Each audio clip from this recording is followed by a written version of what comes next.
Antes de comenzar no olvides suscribirte, darle like y comentar. Puedes seguirme en mis redes sociales para apoyarme y proponerme nuevas historias. Cazadores de sombras. Los orígenes. Príncipe mecánico. De Cassandra Clare.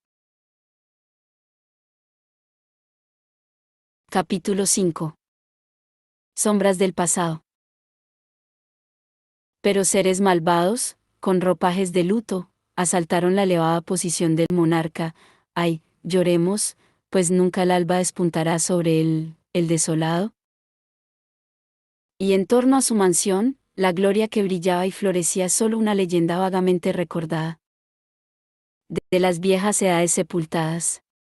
Edgar Allan Poe, El Palacio Encantado.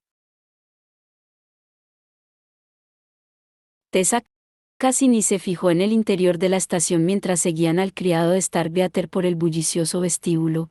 En medio del barullo y el ajetreo, la gente que se topaba contra ella, el olor a humo de carbón y comida, los carteles medio empañados de la gran línea del norte y de las líneas de York y las Midlands. Pronto estuvieron fuera de la estación, bajo el cielo gris que se arqueaba en lo alto, amenazando lluvia. Un gran hotel se recortaba contra el cielo del ocaso junto a un extremo de la estación. Gonzalo los guió apresuradamente hacia allí, donde un carruaje negro con las 4 Cs de la clave pintadas en la puerta esperaba junto a la entrada. Después de cargar el equipaje y subir a su interior, partieron. El carruaje torció por Tanner Row para unirse al flujo del tráfico. Will permaneció en silencio la mayor parte del viaje, tamborileando con los dedos sobre la rodilla, con los ojos distantes y pensativos. Fue Jem quien se encargó de hablar. Se inclinó sobre Tessa para abrir las cortinas de su lado del carruaje. Le fue señalando puntos de interés, el cementerio donde habían enterrado a las víctimas de la epidemia de cólera, y las antiguas murallas de la ciudad, que se alzaban ante ellos, almenadas en lo alto como el diseño de su anillo. Una vez fuera de las murallas, las calles se estrecharon.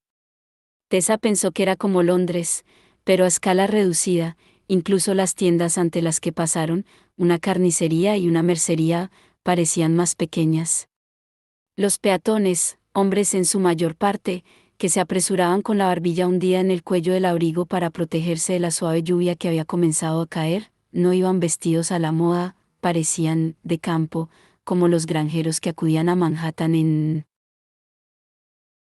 algunas ocasiones, y que se reconocían por la rojez de sus grandes manos, y la piel curtida y bronceada del rostro. El carruaje salió de una estrecha calle y entró en una gran plaza. Tessa tragó aire.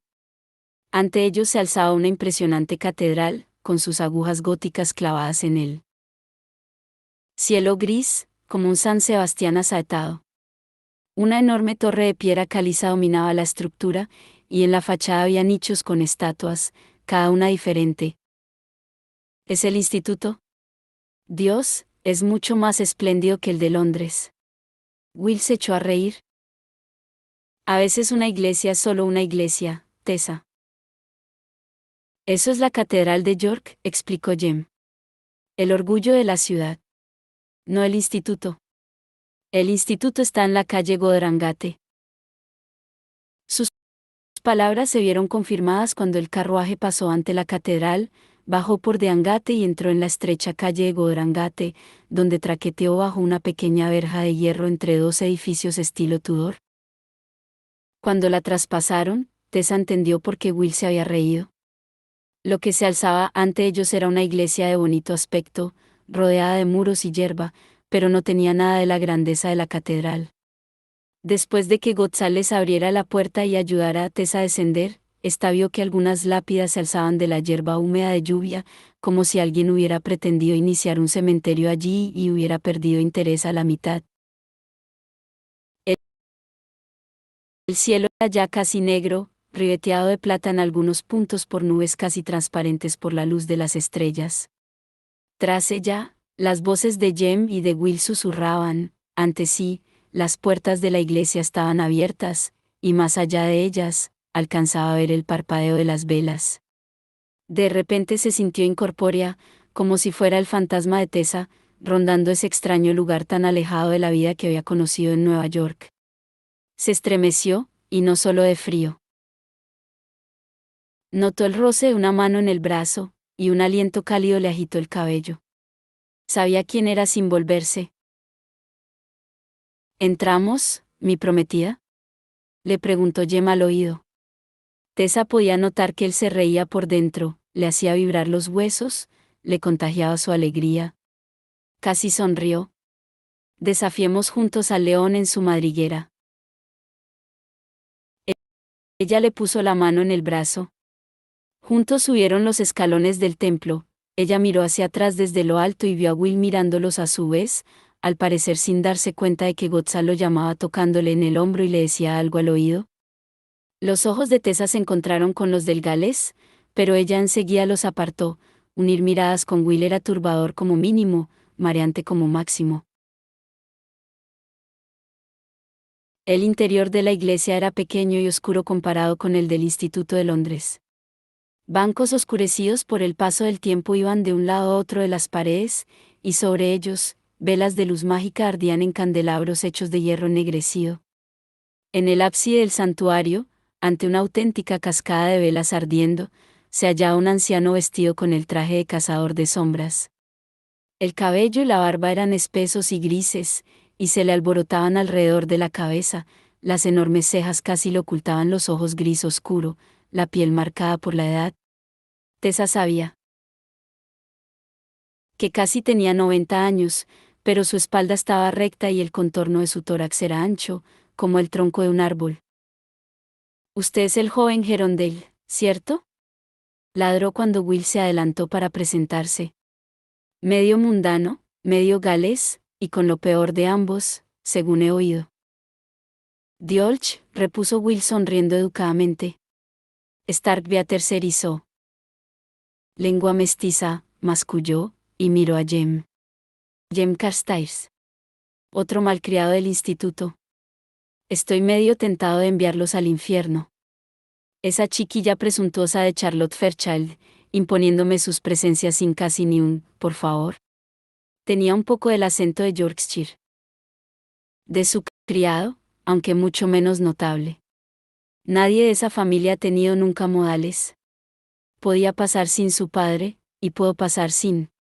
Su penetrante mirada se posó en Tessa, y se cayó de golpe, con la boca abierta, como si le hubieran abofeteado en el rostro a media frase. Tessa miró a Jem, él parecía tan sorprendido como ella por el repentino silencio de Starkweather. Pero allí, en la brecha, estaba Will. Le presento a Tessa Gray, señor, dijo. Es una mundana, pero está prometida a Carstairs, y es una ascendente. ¿Ha dicho mundana?, quiso saber el anciano, abriendo mucho los ojos. Un ascendente, insistió Will en su tono más tranquilizador y sedoso. Ha sido una fiel amiga del Instituto de Londres, y esperamos recibirla pronto entre nuestros rangos. Una mundana, repitió Starkweather, y le cogió un acceso de tos. Bueno, los tiempos han. Sí, supongo. Entonces, miró de nuevo el rostro de Tessa, y se volvió hacia Gonzalo, que parecía martirizado en medio de todo el equipaje. Que Cedric y Andrew te ayuden a subir las pertenencias de nuestros invitados a sus habitaciones, señaló. Y dile a Ellen que avise a la cocinera para que ponga 3 servicios más esta noche para la cena. Quizá me haya olvidado de recordarle que tendremos invitados. El sirviente miró boquiabierto a su señor antes de asentir en medio de lo que parecía un absoluto desconcierto. Tessa no lo culpaba. Era evidente que Starkweather había tenido la intención de hacerlos marchar y había cambiado de parecer en ese mismo momento. Miró a Jem, que parecía tan asombrado como ella, solo Will, con los ojos muy abiertos y el rostro tan inocente como el de un monaguillo, parecía como si no hubiera esperado otra cosa. Bueno, vengan, entonces, ordenó el viejo director sin mirar a Tessa. No hace falta que se queden ahí. Síganme y les mostraré sus habitaciones. Por el ángel, exclamó Will, rascando con el tenedor la masa marronácea que tenía en su plato. ¿Qué es esta cosa? Tessa tenía que reconocer que no era fácil saberlo. Los sirvientes de Starkweather, la mayoría ancianos y ancianas encorvados, y una ama de llaves de expresión agria, habían hecho lo que les habían ordenado y habían colocado 3 platos extras para la cena, que consistía en un oscuro estofado grumoso servido desde una sopera de plata por una mujer de vestido negro y cofia blanca, tan jorobada y vieja que Tessa tuvo que hacer un esfuerzo físico para no saltar a ayudarla a servir. Cuando la mujer hubo acabado, se volvió y salió lentamente, y dejó a Jem, Tessa y Will solos en el comedor, mirándose por encima de la mesa. Starkweather también tenía un sitio preparado en ella, pero él no estaba. Tessa tuvo que admitir que, de él, ella tampoco correría para comer ese estofado. De verduras demasiado cocidas y carne dura, aún resultaba menos apetecible bajo la tenue luz del comedor. Solo unas cuantas velas alumbraban el atiborrado espacio, el papel de la pared era marrón oscuro, el espejo sobre la chimenea apagada estaba manchado y descolorido. Tessa se sentía terriblemente incómoda en su vestido de noche, de tieso tafetán azul, que Jessamine le había prestado y Sophie le había arreglado, el cual se había vuelto del color de un moratón bajo esa insana luz. De todas formas, insistir en que cenaran con él y luego no aparecer era un comportamiento muy peculiar en un anfitrión. Una criada tan frágil y vieja como la que les había servido el estofado había acompañado antes a Tessa a su habitación, una gran cueva oscura llena de pesados muebles tallados. Allí también había poca luz, como si Starkweather estuviera tratando de ahorrar dinero en aceite y velas, aunque por lo que ella sabía, la luz mágica no costaba nada. Tal vez simplemente le gustara la oscuridad. Su habitación le había parecido helada, oscura y más que un poco tenebrosa. El pequeño fuego que ardía en el hogar no había hecho mucho para calentar el ambiente. A ambos lados de la chimenea había tallado un quebrado rayo. El mismo símbolo aparecía en la jarra blanca llena de agua que Tessa había usado para lavarse las manos y el rostro. Se había secado enseguida, mientras se preguntaba por qué no podía recordar ese símbolo en el códice. Todo el Instituto de Londres estaba decorado con símbolos de la clave, como el ángel alzándose del lago, o las es entrelazadas de consejo, convenio, clave y cónsul. También había retratos, viejos y pesados, por todas partes, en su dormitorio, en los pasillos, en la escalera. Después de ponerse el vestido de noche y de oír la campana de la cena, Tessa había bajado por la escalera, una monstruosidad tallada de estilo jacobita, y se había detenido en el descansillo para mirar el retrato de una niña de largo cabello rubio, con vestido infantil pasado de moda y una gran cinta rodeándole la cabecita. Tenía el rostro delgado, pálido y enfermizo, pero los ojos eran brillantes, lo único brillante en ese oscuro lugar, pensó Tessa. Adele Starkweather, había dicho una voz a su espalda, leyendo la placa en el marco del cuadro. 1842. Tessa se había vuelto para mirar a Will, que estaba con los pies separados y las manos a la espalda, contemplando el cuadro con un ceño. ¿Qué pasa? Parece que no te guste, pero a mí sí. Debe ser la hija de Starkweather, no, su nieta. Will había negado con la cabeza, pasando la mirada del cuadro a Tessa. Sin duda. Este lugar está decorado como una casa familiar. Es evidente que los Starkweather llevan generaciones en el Instituto de York. ¿Has visto los rayos por todas partes? Tessa sintió con la cabeza. Es el símbolo de la familia. Aquí hay tanto de los Starkweather como de la clave. Es de poca educación comportarse como si este lugar fuera suyo. No se puede heredar un instituto. Al director de un instituto lo nombra el cónsul. Este lugar pertenece a la clave. Los padres de Charlotte dirigieron el Instituto de Londres antes que ella. Parte del motivo por el que el viejo Lightwood está tan furioso con todo el asunto, puntualizó Will. Los institutos no tienen por qué quedarse en la familia. Pero el cónsul no le hubiera dado el puesto a Charlotte si no hubiera pensado que era la persona adecuada. Y solo es una generación. Esto, hizo un gesto con el brazo para abarcar todos los retratos, el descansillo y el extraño y solitario Aloysius Starkweather. Bueno, no me extraña que el viejo piense que tiene derecho a echarnos de aquí. Loco como una cabra, habría dicho mi tía. ¿Bajamos a cenar? En una rara muestra de caballerosidad, Will le había ofrecido el brazo. Tessa no lo había mirado mientras se lo cogía. Vestido para cenar, ya era lo suficientemente atractivo para dejarla sin aliento, y Tessa tenía la sensación de que iba a necesitar estar bien alerta. Jem ya guardaba en el comedor cuando ellos llegaron, y Tessa se sentó junto a él para esperar a su anfitrión. Tenía preparado el lugar en la mesa, el plato de estofado, incluso la copa estaba llena de vino tinto, pero no había ni rastro de él. Fue Will quien sugirió que comenzaran a comer, aunque pronto pareció arrepentirse de haberlo hecho. ¿Qué es esto?, decía en ese momento, mientras clavaba el tenedor en un desafortunado objeto y lo alzaba para mirarlo. ¿Esta cosa? ¿Una chiribía?, sugirió Jem. Una chiribía del huerto del propio Satán, replicó Will. Miró alrededor. No debe haber ningún perro al que se la pueda dar, ¿verdad? No parece que haya ninguna mascota por aquí, observó Jem, que amaba a todos los animales, incluso al desvergonzado y malhumorado Iglesia. Seguramente todos han sido envenenados con chiribías, aventuró Will. Oh, vaya, exclamó Tessa tristemente, mientras dejaba el tenedor. Y yo que estaba hambrienta. Siempre quedan los panecillos, sugirió Will, y señaló hacia una cestita cubierta. Aunque te advierto que están duros como piedras. Se podrían usar para matar escarabajos negros, si algún escarabajo te molesta a medianoche. La chica hizo una mueca y tomó un trago de vino. Era tan agrio como el vinagre. Will dejó el tenedor y comenzó a recitar alegremente, a la manera del The Book of Nonsense, de Edward Lear.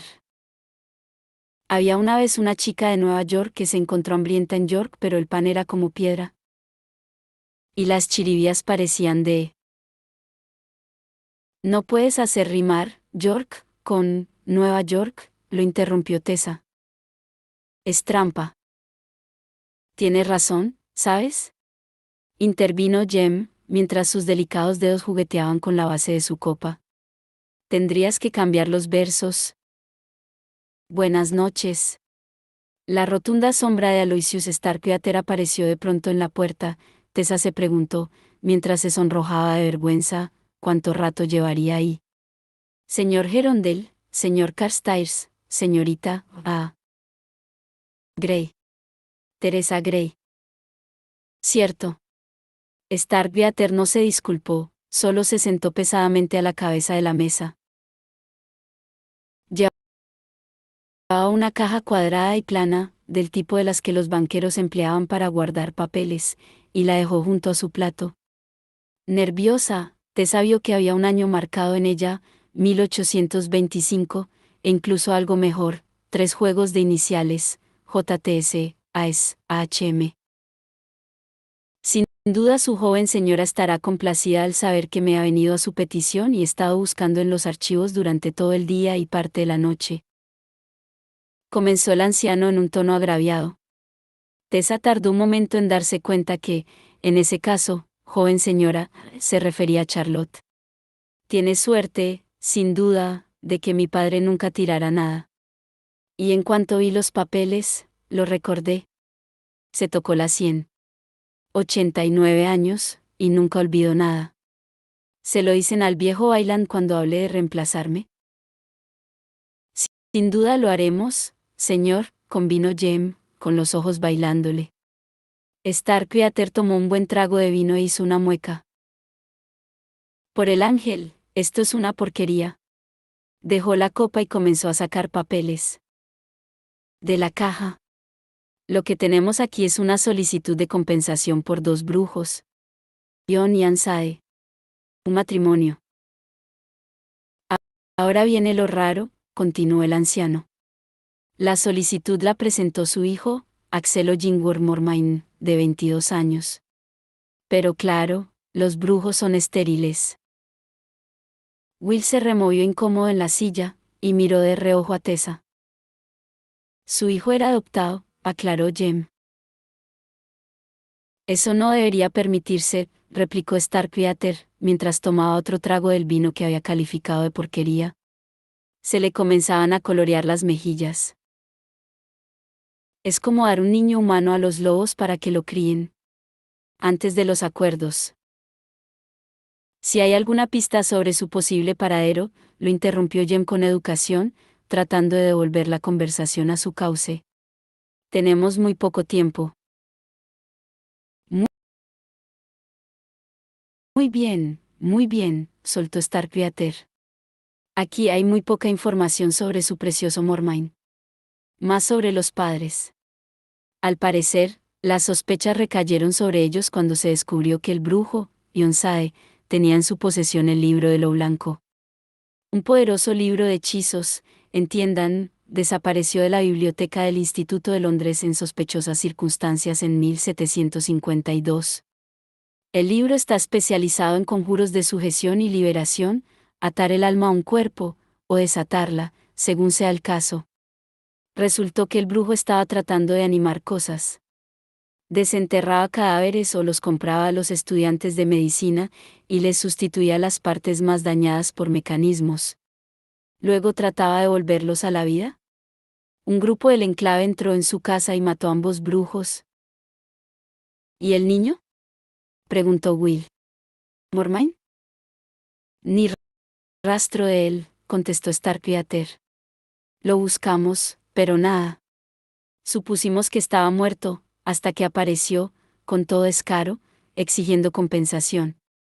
Incluso su dirección. ¿Su dirección?, soltó Will. Esa información no estaba incluida en el rollo que habían visto en el instituto.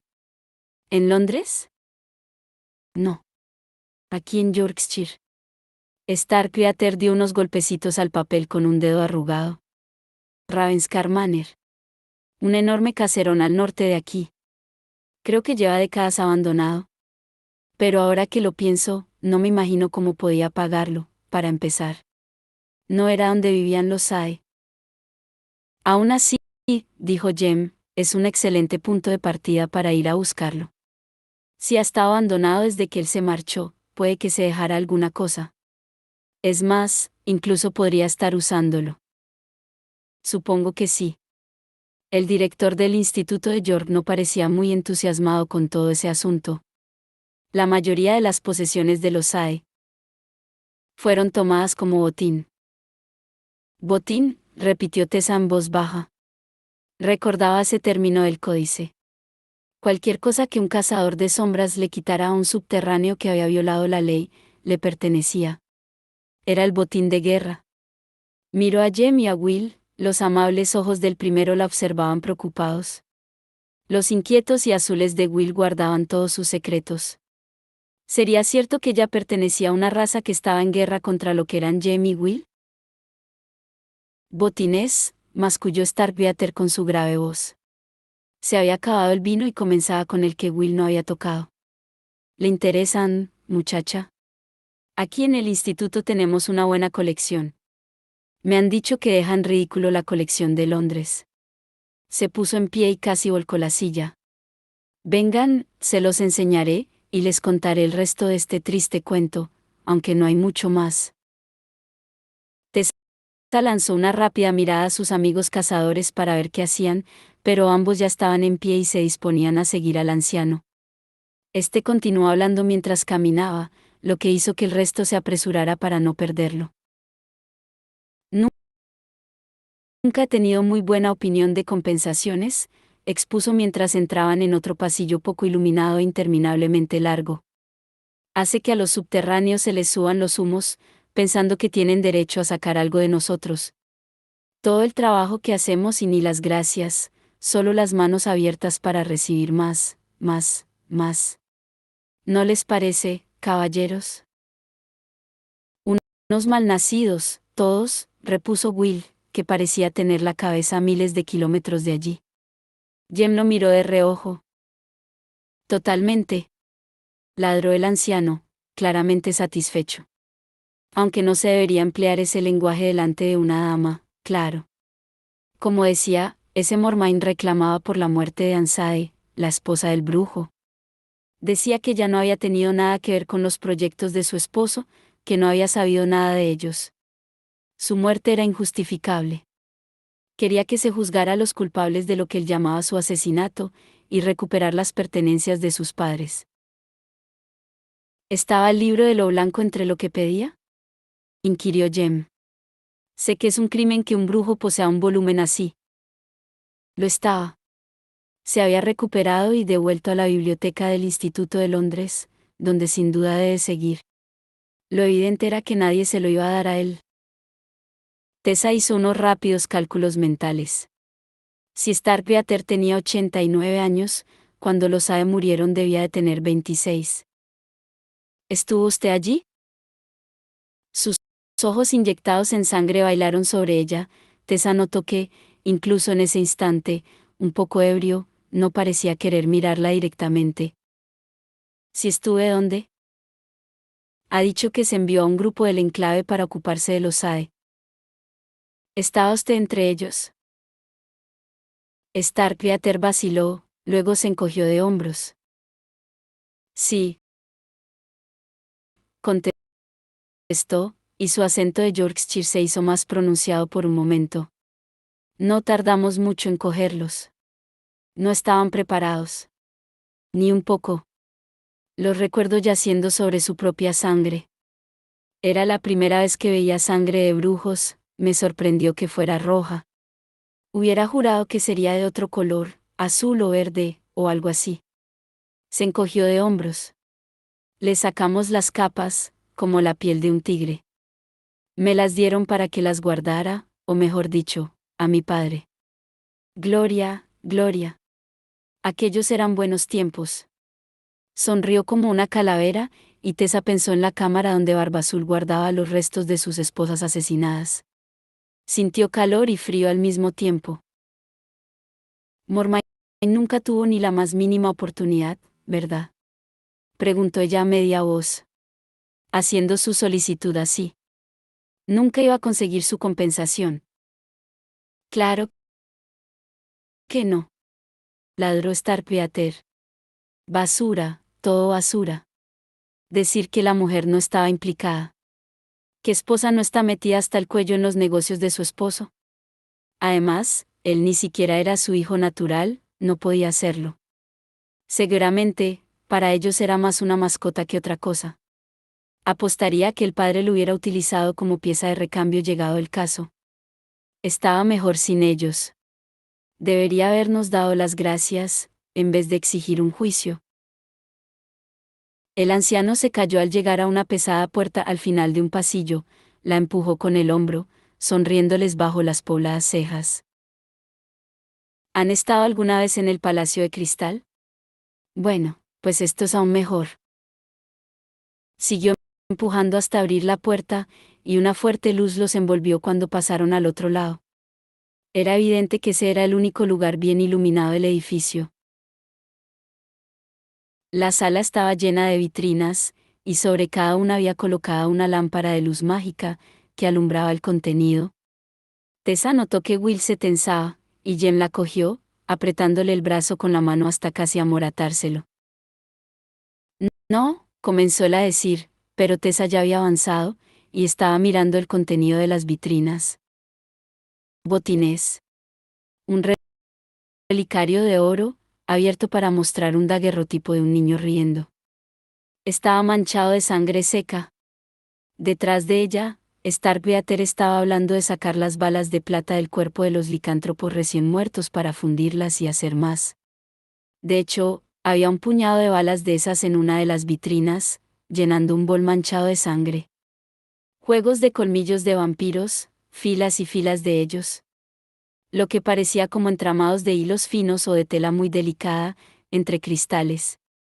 Solo al mirarlos mejor vio Tessa que se trataba de alas de hadas. Un trasgo, como el que había visto con Jessamine en Hyde Park, flotaba con los ojos abiertos en un tarro de líquido conservante. Y los restos de brujos. Manos momificadas con garras, como las de la señora Negro. Una calavera desnuda, totalmente carente de carne, con aspecto humano excepto porque tenía unos dientes demasiado afilados. Viales de sangre con aspecto pastoso. Starkweather estaba hablando de a cuánto se podían vender las partes de brujo, sobre todo las marcas de brujo, en el mercado subterráneo. La chica se sintió mareada y sofocada, con los ojos ardiendo. Se volvió, le temblaban las manos. Jem y Will siguieron mirando al anciano con silenciosas expresiones de horror. Este sujetaba otro trofeo de caza, una cabeza de aspecto humano colocada sobre un soporte. La piel se había arrugado y vuelto gris, tensa sobre los huesos. Unos cuernos descarnados salían de lo alto del cráneo. Conseguí esto de un brujo al que maté cerca de Letts, explicó. ¿No creerían lo mucho que se resistió? La voz de Starkweather se fue haciendo más vacía y resonante, y de repente, Tessa se sintió libre y flotando. La oscuridad la envolvió, y luego notó unos brazos rodeándola y la voz de Jem. Las palabras flotaban hasta ella en fragmentos. Mi prometida, nunca había visto botines antes, no soporta la sangre, muy delicada. Tessa quería soltarse de Jem, quería lanzarse sobre Starkweather y golpearlo, pero sabía que lo estropearía todo si lo hacía. Apretó los párpados y hundió el rostro contra el pecho de Jem, respirando su olor. Era a jabón y madera de sándalo. Luego notó otras manos sobre ella, que la apartaban de este. Las criadas de Starkweather. Lo oyó decirles que la llevaran arriba y la ayudaran a acostarse. Abrió los ojos y vio el rostro preocupado del muchacho mirándola, hasta que la puerta de la sala del botín se cerró entre ellos. Esa noche, a Tessa le costó mucho dormirse y, cuando lo logró, tuvo una pesadilla. En el sueño se hallaba esposada a la cama de latón de la casa de las hermanas oscuras. La luz se colaba por las ventanas como una fina sopa gris. La puerta se abrió y la señora Oscuro entró, seguida de su hermana, que no tenía cabeza, solo el hueso blanco de la columna que le sobresalía por el cuello, seccionado con cortes irregulares. Aquí está, la bella princesa, hablaba la señora Oscuro, aplaudiendo. Piensa en lo que nos darán por sus partes. 100 por cada una de sus blancas manos, y 1000 por el par de ojos. Sacaríamos más si fueran azules, claro, pero no se puede tener todo. Río por lo bajo, y la cama comenzó a dar vueltas mientras Tessa gritaba y forcejeaba en la oscuridad. Aparecían rostros sobre ella, Mormain, con sus afilados rasgos retorcidos de risa. Dicen que el valor de una buena mujer está muy por encima del de los rubíes. Decía. Y que el valor de una bruja. Ponedla en una jaula, digo yo, y dejemos que los espectadores paguen por verla, indicaba Nate, y de repente los barrotes de una jaula la rodeaban, y él se reía de ella desde el otro lado, con una mueca de desprecio en su bello rostro. Henry también estaba allí, meneando la cabeza. La he desmontado, explicaba, y no puedo ver lo que hace que le lata el corazón. Aún así, es toda una curiosidad, ¿verdad? Abría la mano, y tenía algo rojo y carnoso en ella, que palpitaba y se contraía como un pez fuera del agua, ahogándose. ¿Ves cómo está dividido en dos partes iguales? Tess. Oyó una voz urgente hablándole al oído. Tess, estás soñando. Despierta. Despierta. Unas manos sobre los hombros, sacudiéndola, abrió los ojos, y se encontró tratando de tragar aire. En su feo dormitorio de luz grisácea en el Instituto de York. Tenía la ropa de cama enrollada por el cuerpo, y el camisón se le pegaba a la espalda por el sudor. Notaba como si le ardiera la piel. Seguía viendo a las hermanas oscuras, a Nate, riéndose de ella, a Henry, diseccionando su corazón. ¿Era un sueño?, preguntó. Parecía tan real, tan absolutamente real. Se cayó de golpe. Will, susurró. Él seguía con el traje de la cena, aunque estaba arrugado y tenía el cabello revuelto, como si se hubiera quedado dormido sin cambiarse. Seguía con las manos sobre sus hombros, calentándole la fría piel a través de la tela del camisón. ¿Qué estaba soñando?, inquirió él. Su tono era tranquilo y normal, como si no fuera nada raro que ella se despertara y lo encontrara sentado en el borde de su cama. Tessa se estremeció al recordar. He soñado que me cortaban en pedazos, que exhibían trozos de mí para que los cazadores de sombras se rieran. Tess le acarició el cabello, y le puso los alborotados rizos tras las orejas. Ella se sintió atraída hacia él, como limaduras de hierro hacia un imán. Sus brazos ansiaban rodearlo, su cabeza, apoyarse en el hueco del codo. Maldito sea ese diablo de Starkweather por enseñarte lo que te enseñó, pero debes saber que ya no es así. Los acuerdos han prohibido tomar botines. Solo ha sido un sueño. No es cierto, pensó Tessa. Esto es el sueño. La vista se le había acostumbrado a la oscuridad, la luz gris de la habitación hacía que los ojos de Will resplandecieran con un azul casi sobrenatural, como los de un gato. Cuando ella respiró temblorosa, los pulmones se le llenaron con el aroma de él, Will, sal y trenes, humo y lluvia, y se preguntó si habría salido a caminar por las calles de York como hacía en Londres. ¿Dónde has estado?, susurró ella. Hueles a noche. Fuera, buscando pistas. Como de costumbre. Le acarició la mejilla con dedos cálidos y ásperos. ¿Podrás dormir ahora? Tenemos que levantarnos temprano. Starkweather nos deja su carruaje para que vayamos a investigar a Ravenscar Manor. Tú, claro, puedes quedarte aquí. No es necesario que nos acompañes. La muchacha se estremeció. ¿Quedarme aquí sin vosotros? ¿En este caserón sombrío? Prefiero no hacerlo. Tess. Su voz era tan suave. Debe de haber sido toda una señora pesadilla para haberte dejado tan inquieta. Por lo general no hay muchas cosas que te asusten. Ha sido horrible. Hasta Henry estaba en mi sueño. Estaba desmontando mi corazón como si fuera un artefacto mecánico. Bueno, eso lo aclara todo, repuso Will. Pura fantasía. Como si Henry fuera un peligro para nadie excepto para sí mismo. Cuando ella sonrió, él añadió con convicción, nunca dejaré que nadie te toque ni un pelo. Lo sabes, ¿verdad, Tess? Sus miradas se encontraron y se unieron. Ella pensó en la ola que parecía revolcarla siempre que estaba cerca de Will, cómo se sentía subir y bajar, atraída hacia él por fuerzas que escapaban de su control, en el desván, en el tejado del instituto. Como si él sintiera la misma atracción, Will se inclinó hacia ella. Fue algo natural, tan natural como respirar, alzar la cabeza para que sus labios se posaran en los suyos. Tessa notó la suave exhalación de Will en su boca, alivio, como si se hubiera quitado de encima un gran peso. Él le tomó el rostro entre las manos. Incluso mientras ella cerraba los ojos, oyó la voz de él en su cabeza, de nuevo, inesperadamente. No hay futuro para un cazador de sombras que tiene devaneos con brujos. Ella apartó el rostro rápidamente, y los labios de Will le rozaron la mejilla en vez de la boca. Él se apartó, y ella vio sus azules ojos abiertos, sorprendidos y heridos. No, respondió ella. No, no lo sé, Will. Bajó la voz. Dejaste muy claro. Continuó, ¿qué clase de uso quieres darme? ¿Piensas que soy un juguete con el que entretenerte? No deberías haber venido aquí, no es correcto. Él dejó caer las manos. ¿Llamabas? No a ti.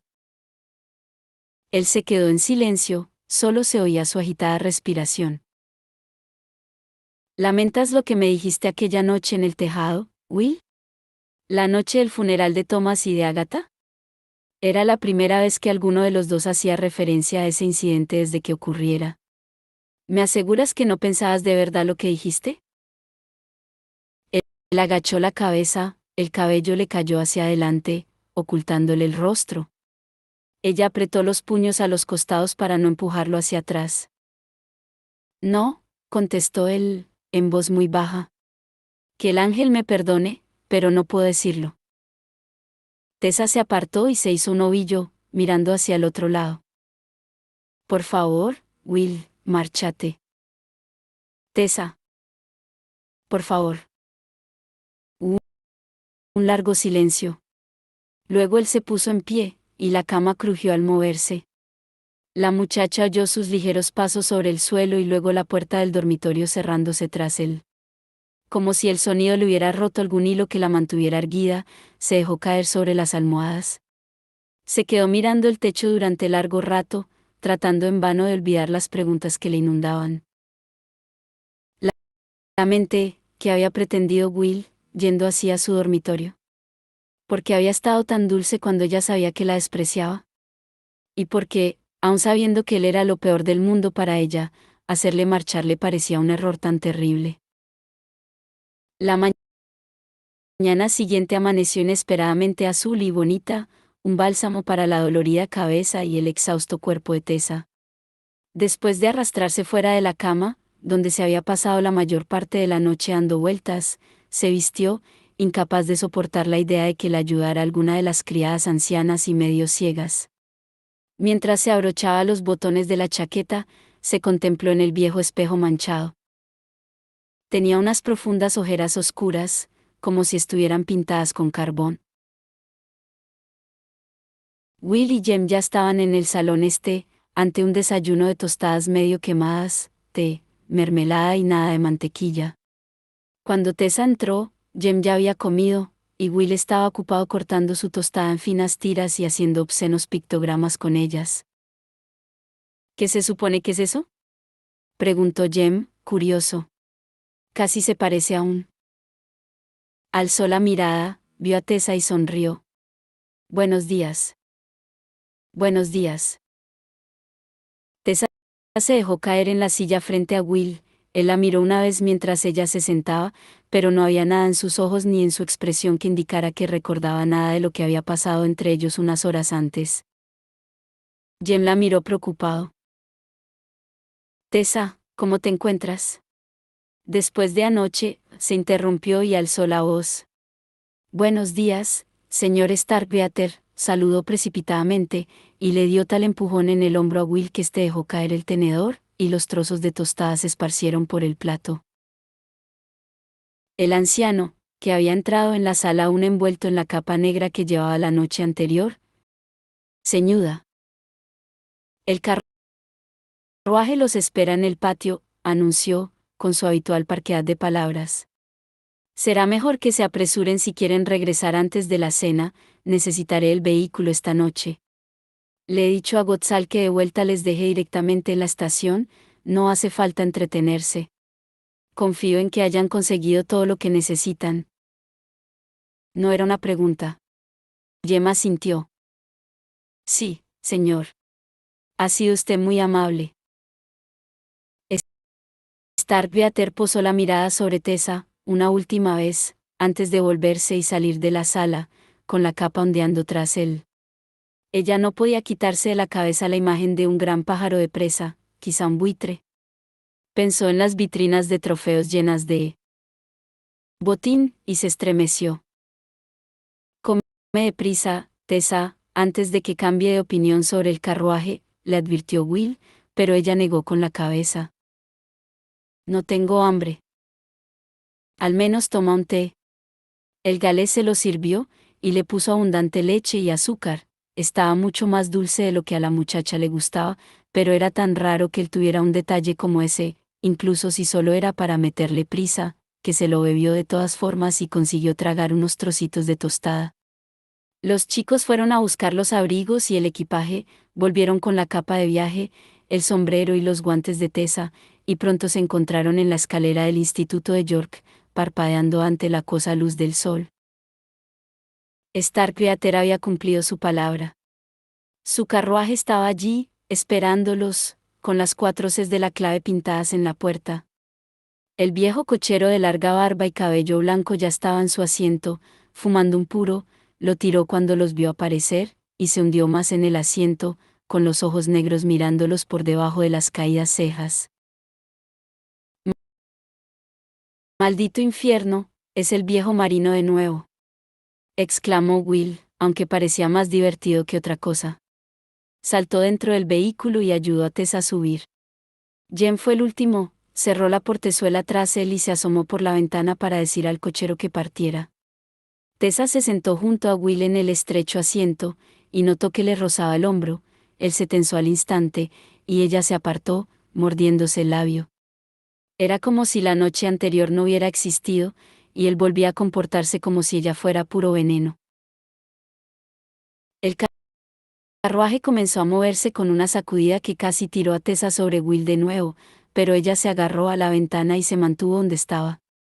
Los tres permanecieron callados mientras rodaban sobre los adoquines de la estrecha Stonegate Street y pasaban bajo el cartel del All Star Inn. Los otros chicos estaban callados. Will solo se animó al contarle a Tessa con una alegría macabra que estaban pasando por las viejas murallas, traspasando la entrada de la ciudad, donde antes se exponían clavadas en picas las cabezas de los traidores. Ella le hizo una mueca, pero no dijo nada. Una vez atravesaron las murallas, la ciudad rápidamente dejó paso al campo. El paisaje no era suave y ondulado, sino duro e imponente. Colinas verdes salpicadas de aulaga gris arramblaban las grietas de roca oscura. Largas líneas de muros de piedra, que servían para guardar las ovejas, se entrecruzaban sobre los campos verdes. Aquí y allí había alguna solitaria cabaña. El cielo parecía una infinita extensión de azul, con pinceladas de largas nubes grises. Tessa no podría haber dicho cuánto rato llevaban viajando cuando las chimeneas de piedra de una gran mansión se alzaron en la distancia. Jem sacó la cabeza por la ventana de nuevo y llamó al cochero. El carruaje fue parando lentamente. «Pero aún no hemos llegado», señaló Tessa, confusa. «Si eso es Ravenscar Manor». «No podemos llegar así hasta la puerta principal. Sé razonable, Tess», dijo Will, mientras Jem saltaba del carruaje y alzaba la mano para ayudar a la muchacha a bajar. Las botas de ésta se salpicaron de barro al caer sobre el suelo húmedo y lodoso. Will saltó ágilmente junto a ella. «Tenemos que echar una ojeada a este lugar. Usaremos el artefacto de Henry para registrar si hay alguna presencia demoníaca, así nos aseguraremos de que no vamos directos a una trampa». «¿El artefacto de Henry de verdad funciona?», preguntó ella. Se alzó las faldas para que no se le embarraran mientras los tres comenzaban a avanzar por la carretera. Echó una mirada atrás y vio al cochero, que parecía haberse dormido ya, medio tumbado en su asiento, con el sombrero inclinado sobre los ojos. Alrededor de ellos, el campo era un conjunto de parches grises y verdes, colinas, de grandes pendientes, con las laderas cubiertas parcialmente por trozos de pizarra gris, hierba recortada por las ovejas al pastar, y algunos grupos esparcidos de árboles retorcidos y entrelazados. Había cierta belleza severa en todo ello, pero Tessa se estremeció ante la idea de vivir allí, tan lejos de cualquier parte. Jem, al verla estremecerse, le sonrió de medio lado. «Chica de ciudad». Tessa rió. Estaba pensando en lo raro que sería crecer en un lugar como este, tan lejos de otra gente. «El lugar donde crecí no era muy diferente de este», confesó Will inesperadamente, asombrándolos a ambos. «No es tan solitario como piensas. Puedes estar segura de que, en el campo, la gente se visita muy a menudo. Solo tienen que atravesar distancias mayores que en Londres, pero, una vez llegan, suelen permanecer un tiempo prolongado. Después de todo, hacer todo el viaje para quedarse solo una noche o dos. A menudo teníamos invitados que se quedaban semanas». Tessa lo miró sorprendida, sin decir nada. Era tan raro que hiciera la más mínima referencia a su vida pasada que, a veces, Tessa pensaba en él como en alguien sin ningún tipo de pasado. Jem también parecía asombrado, pero se recuperó antes. Comparto la opinión de Tessa. Nunca he vivido fuera de la ciudad.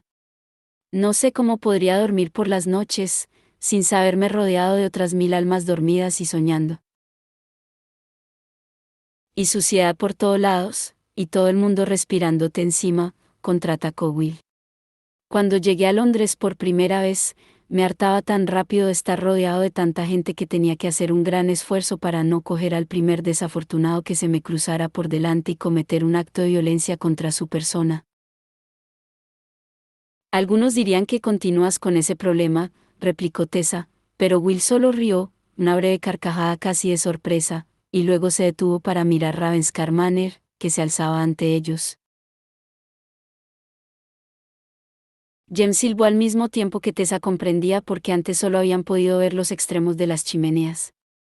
La mansión estaba construida en el centro de una profunda hondonada entre 3 colinas, sus escarpadas pendientes se elevaban rodeándola, como si la sujetaran en la palma de una mano. Tessa, Jem y Will se hallaban en el borde de una de esas colinas, contemplando la mansión. Un largo camino se curvaba ante las enormes puertas delanteras.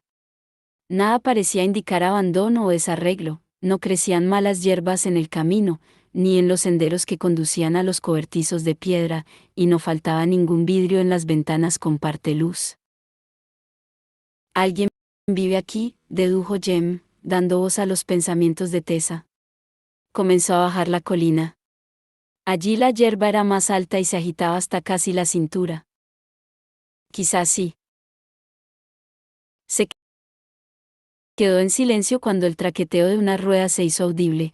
Por un momento, Tessa pensó que el cochero de su carruaje había ido tras ellos, pero no, ese era muy diferente, un vehículo de aspecto sólido, que cruzó la verja y comenzó a rodar hacia la mansión.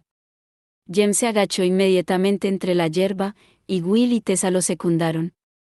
Vieron cómo se detenía delante de la mansión y el cochero saltaba para abrir la portezuela. Salió de él una chica muy joven, de unos 14 o 15 años, supuso Tessa, sin la edad suficiente para recogerse el cabello en alto, porque se le agitaba con el viento como una cortina de seda negra. Llevaba un vestido azul, sencillo y elegante. Hizo un gesto con la cabeza al cochero y, luego, mientras comenzaba a subir los escalones que llevaban a la puerta de la espectacular vivienda, se detuvo y miró hacia donde Jem, Will y Tessa estaban agachados, casi como si pudiera verlos, aunque ésta estaba segura de que estaban bien ocultos por la hierba. En realidad, la distancia era excesiva para permitir a la mundana distinguir sus rasgos, solo veía el pálido óvalo de su rostro enmarcado por el cabello oscuro. Iba a preguntarle a Jem si llevaba un catalejo, cuando Will hizo un ruido que Tessa no había oído a nadie hacer antes, una especie de grito ahogado, desagradable y terrible, como si le hubieran extraído todo el aire de un golpe tremendo. Se percató al instante de que no era solo un grito ahogado, era una palabra, y no solo una palabra, sino un nombre, y no cualquier nombre, sino el que le había oído decir anteriormente. Cecily.